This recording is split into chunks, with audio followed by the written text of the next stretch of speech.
Don't say gross ideas, my mom checks my phone.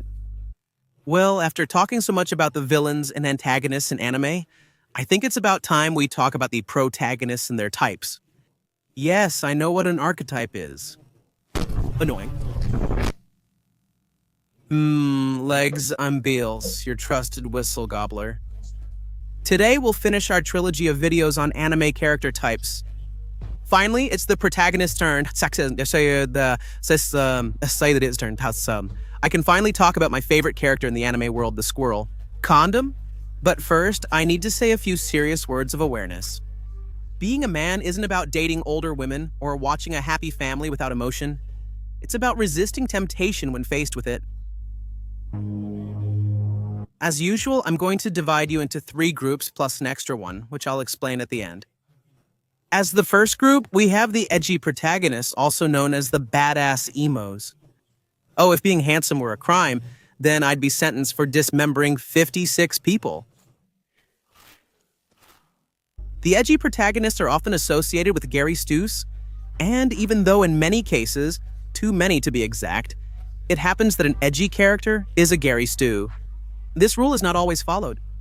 For example, Kirito from Sword Art Online is a top-tier Gary Stu, but he doesn't have a particularly edgy attitude.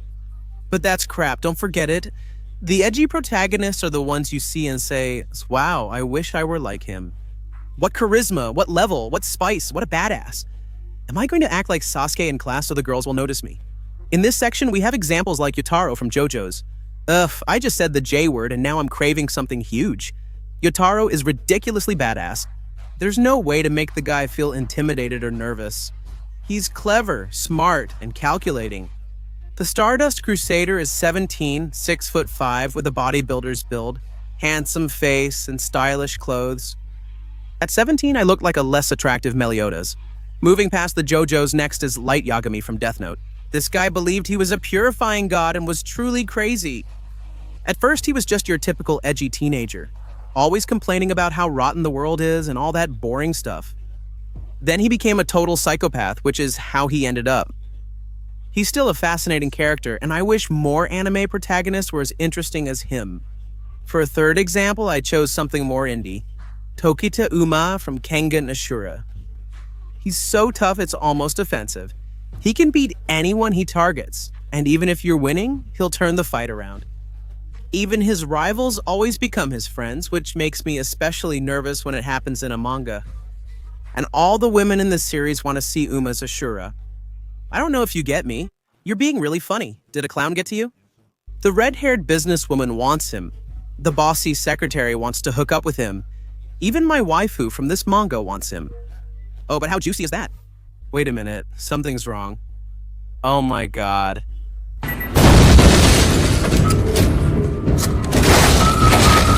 Most Seiji characters tend to be pretty flat because they already come with all their stats maxed out. It's like they're in role-playing game character after playing for 5,000 hours. They typically have little development because everything comes so easily to them. Now let's move on to the second type of Brota, which would be the classic one. Shonen Protagonist, which is Tridente Bobo, most of the time is extremely favored by the plot. And don't say crap because I just feel like it. I have no idea who first created the classic shonen protagonist stereotype. Whoever it was, they began something historic. Mr. Goku is a prime example of this kind of protagonist. Everything about Goku has already been discussed. Our scion is impulsive, petty, not very bright, loud at times, and somewhat reckless. Does anyone know which episode this happens in? Even though 99% of the time Goku behaves like this, the truth is that at certain times he has shown that he knows how to act like a real hero and has faced horrible situations. All by himself. Yes, Luffy, I'm looking at you. He's truly worthy of respect, unlike Goku, who hasn't had as many moments of clarity. I can already hear Luffy's fanboys coming from my head again.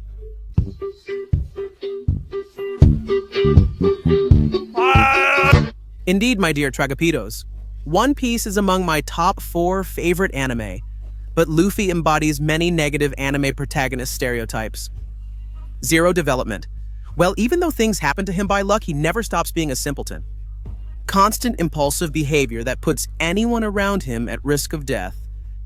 Momentary power-ups pulled out of nowhere, questionable endurance, blatant plot armor that disrespects the viewer, and constant help from supporting characters in all his fights. I already made a video about this and everyone got really mad.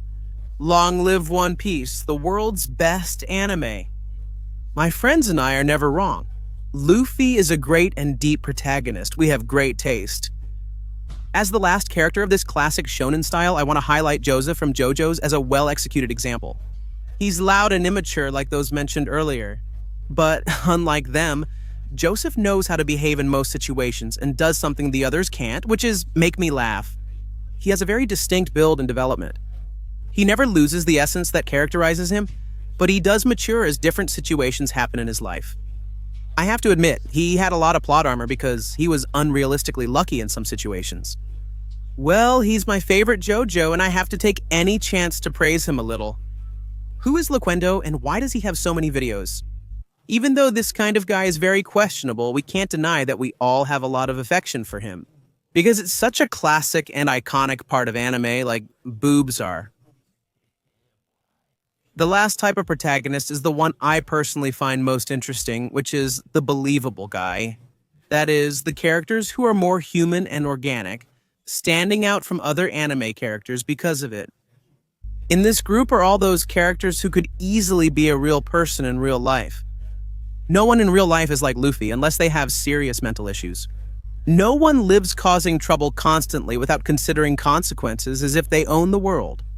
Unless, as I just said, you like Toradora or are mentally disabled, which for practical purposes is the same thing.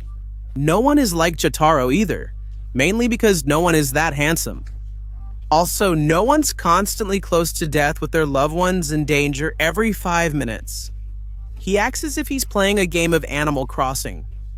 An interesting example from this group would be Shinji from Evangelion, who is heavily criticized, and it's always for the wrong reasons. Oh, it's just that Shinji is a coward.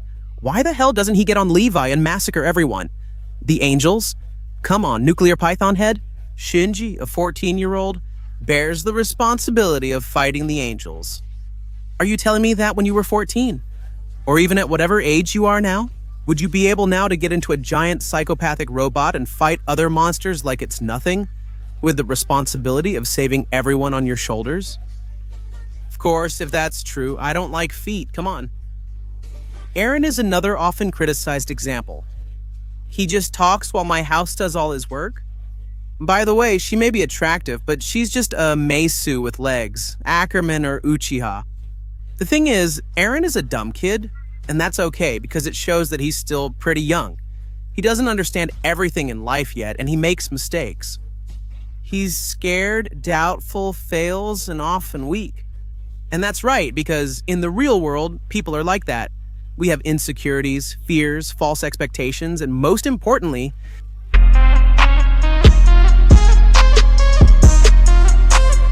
as a final example, I want to highlight Takato from Digimon Tamers. Most Digimon protagonists are kids aged 10 to 13. And all of them, I repeat, all of them, at just 10 damn years old, have more courage, conviction, and ethics than any average adult. They confront giant monsters as destructive as atomic bombs and display fear. At that age, losing the Hun League would make me cry. But Takato, though brave, still acts like a typical kid his age. He was scared at times and lost his nerve on others. He also shows notable growth that others from different seasons lack. For these and other reasons, Digimon Tamers is the best Digimon anime season. These are the three main groups we can use to categorize anime protagonists. But he wins. What about the others? What about those in 2 or all 3 groups? Who grabbed the hentai? Those are the mixed protagonists. We'll include characters here who easily fit into multiple mentioned groups. Naruto is a good example. Initially, I thought he'd fit with classic shonen characters like Luffy and Goku due to his personality. But when I analyzed it, I realized Naruto has shown a much clearer evolution than they have. So, although he fits into the group of classic shonen characters for many reasons, he also fits perfectly into the group of believable and human characters because of his interesting development. As another example, I want to highlight Bucky, who initially acted like a typical shonen protagonist, impulsive and immature. But little by little, he went through great development that led him to become a pretty cold guy nowadays. Also, in terms of style, Edgy Bucky can, in a way, fit into all three groups of protagonists because of this. Does this mean he's a super protagonist or something like that? It's just that he has a little bit of each, that's all. Jonathan is considered a deity and being of pure, perfect light. So he doesn't count. Well, guys, I hope you liked the video. You know that if you share my channel, you help a lot for this project to grow. Follow me on social media, links are in the description. And I'll see you in the next videos. Until next time.